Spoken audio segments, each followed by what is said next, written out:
देश की राजधानी में दिल्ली में आंदोलन के नाम पर हुए उपद्रव की खबर के साथ छात्रों के नाम पर हिंसा करने वाले अपराधियों के खिलाफ दिल्ली पुलिस की कार्रवाई अब तेज हो गई है। पुलिस लगातार हिंसा करने वालों की पहचान कर रही है, जिससे उनके खिलाफ कानूनी कार्रवाई साफ हो सके। वही हिंसा की नई नई तस्वीरें जो है निकल के सामने आ रही हैं, जिसमें साफ साफ दिख रहा है कि हिंसा करने वालों ने पूरी प्लानिंग के तहत बवाल किया था, उपद्रव किया था। तस्वीर दिखा रहे हैं आप, देखिए, आप समझ पाएंगे साफ साफ इन तस्वीरों के जरिए कि कैसे पुलिसकर्मियों पर हमला किया गया, बैरिकेड्स तोड़े गए, पत्थरबाजी की गई, पेपर स्प्रे का इस्तेमाल किया गया, वाहनों को पलटा गया, गाड़ियों में तोड़फोड़ की गई, यहां तक कि वहां सुरक्षा में तैनात पुलिस को भी नहीं बख्शा गया, पुलिस पर भी यहां पर अटैक किया गया।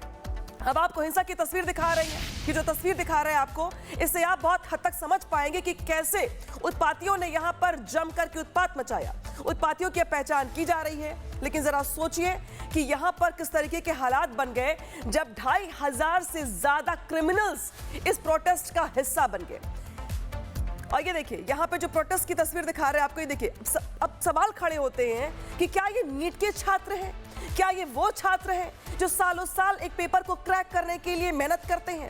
आप जरा सोचिए कि आपको क्या कहीं से भी ये लगते हैं कि ये छात्र हैं और ये छात्रों का प्रदर्शन है, या डांस चल रहा है, मॉडलिंग चल रही है। यहाँ पे 60 साल के जो बुजुर्ग हैं डांस करते दिखाई दे रही हैं, 50 साल के बुजुर्ग हैं, स्पाइडरमैन बने लोग यहाँ पर प्रोटेस्टर्स घूम रहे हैं। कहीं से भी लगता है आपको कि ये बच्चे नीट का पेपर क्रैक करने की तैयारी कर रहे थे पूरे साल, और ये नीट के बच्चे हैं? यहाँ पर रीलें बन रही हैं, डांस हो रहा है। एक तरीके से यहाँ पर जो प्लानिंग थी इनकी दिल्ली के माहौल को खराब करने की, आप समझ पा रहे होंगे। और जरा आप ये सोचिए कि क्या ये कहीं से भी आपको स्टूडेंट लग रहे हैं?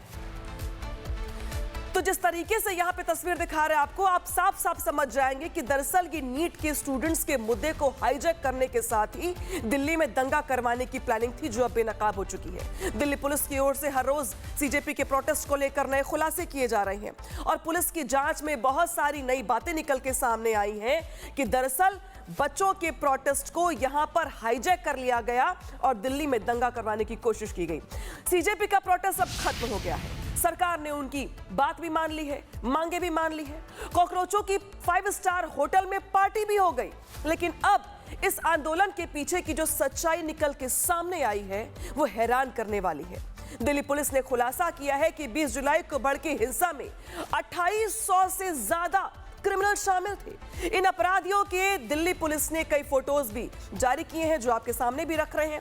देखिए, यही वो अपराधी हैं जो जिनके ऊपर कई एफआईआर है, कई मामलों में ये नामजद हैं, वांटेड हैं, और इन्होंने भीड़ में शामिल होकर के दिल्ली में न सिर्फ उपद्रव किया, यहां पर भीड़ का अटैक देखने को मिला, बैरिकेड्स तोड़े गए, पुलिस पर पथराव किया गया, पेपर स्प्रे का इस्तेमाल किया गया, वाहनों को पलटा गया, पुलिस के वाहनों में तोड़फोड़ की गई और पुलिसकर्मियों पर हमला किया गया।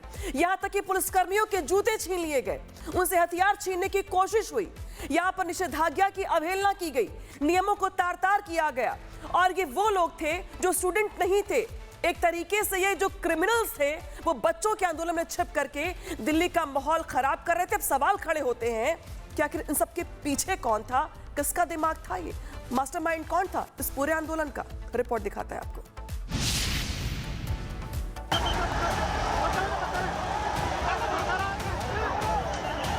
छात्रों के नाम पर शांतिपूर्ण प्रदर्शन का ऐलान था, छात्रों के हक और इंसाफ की लड़ाई का दावा था, लेकिन इस आंदोलन ने अराजकता फैलाने में कोई कोर कसर नहीं छोड़ी। इन चेहरों को गौर से देखिए, ये वो चेहरे हैं जिन्होंने दिल्ली को हिंसा की आग में झोंका, कानून व्यवस्था को सूली पर टांग दिया, सरेआम तोड़फोड़ की, मारपीट की और पुलिस पर हमला किया। देखिए कैसे 20 जुलाई को तिलचट्टों ने आंदोलन के नाम पर दिल्ली को अराजकता का केंद्र बना दिया। ये कैसा शांतिपूर्ण प्रदर्शन है, ये कैसे छात्र हैं? क्या ये हक और इंसाफ की लड़ाई थी? अभिव्यक्ति की आजादी के नाम पर दंगाइयों ने जो किया है, उसकी एक एक तस्वीर हैरान करने वाली है। कहीं पुलिस पर हमला, कहीं गाड़ियों में तोड़फोड़, कहीं पुलिसकर्मियों की पिटाई, तो कहीं सार्वजनिक संपत्ति को नुकसान। दिल्ली पुलिस ने 20 जुलाई की हिंसा का वीडियो जारी किया है, जिसमें दंगाइयों की करतूत साफ साफ दिख रही है। देखिए भीड़ ने कैसे अचानक हमला बोल दिया, पुलिसकर्मी बेबस नजर आने लगे और अंत में उन्हें पीछे हटना पड़ा। दंगाइयों ने बैरिकेड्स को तोड़ दिया और आगे बढ़ने लगे। अब पथराव की इस तस्वीर को देखिए, ऐसा लग रहा है जैसे इन उपद्रवियों के सिर पर खून सवार हो गया था। प्रदर्शन के नाम पर जिस तरीके से हिंसा फैलाई गई, छात्र आंदोलन के नाम पर जिस तरीके के अश्लील और अमर्यादित शब्दों का इस्तेमाल किया गया, उससे साफ हो गया है कि ये छात्रों के हित की बात करने वाले लोग नहीं, ये सीजेपी के गुंडे हैं, जिनका सिर्फ एक ही मकसद था, देश को हिंसा की आग में झोंकना। और अब दिल्ली पुलिस की जांच और फेस रिकॉग्निशन सिस्टम यानी एफआरएस के जरिए भी चौंकाने वाले खुलासे हो रहे हैं। दिल्ली पुलिस के मुताबिक एफआरएस के जरिए प्रदर्शन में शामिल ऐसे हजारों लोगों की पहचान की गई है जो पेशेवर अपराधी है। दिल्ली पुलिस के एफआरएस डेटा के मुताबिक सीजेपी के प्रदर्शन में 2873 क्रिमिनल शामिल हुए थे, जिन पर लूट, हत्या और दुष्कर्म जैसे गंभीर मामले दर्ज हैं। एफआरएस के जरिए प्रदर्शन में शामिल अपराधियों की पहचान की गई है।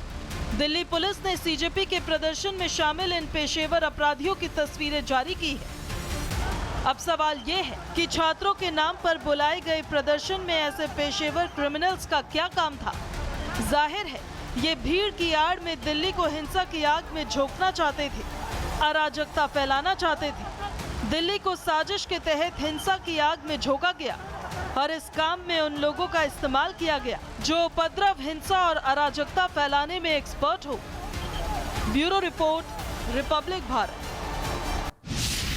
और सीधे रुक करेंगे सहयोगी जतिन का। जतिन, दिल्ली पुलिस की ओर से एफआरएस के जरिए जो खुलासा किया गया है वो वाकई परेशान करने वाला है। 2800 से भी ज्यादा मोस्ट वांटेड जो क्रिमिनल्स हैं वो इस भीड़ का हिस्सा बने, जिनकी ओर से जम के उपद्रव किया गया। यानी कि ये उपद्रवी जो थे ये दिल्ली में दंगा करवाने की साजिश रच रहे थे, लेकिन दिल्ली पुलिस ने इसे नाकाम कर दिया।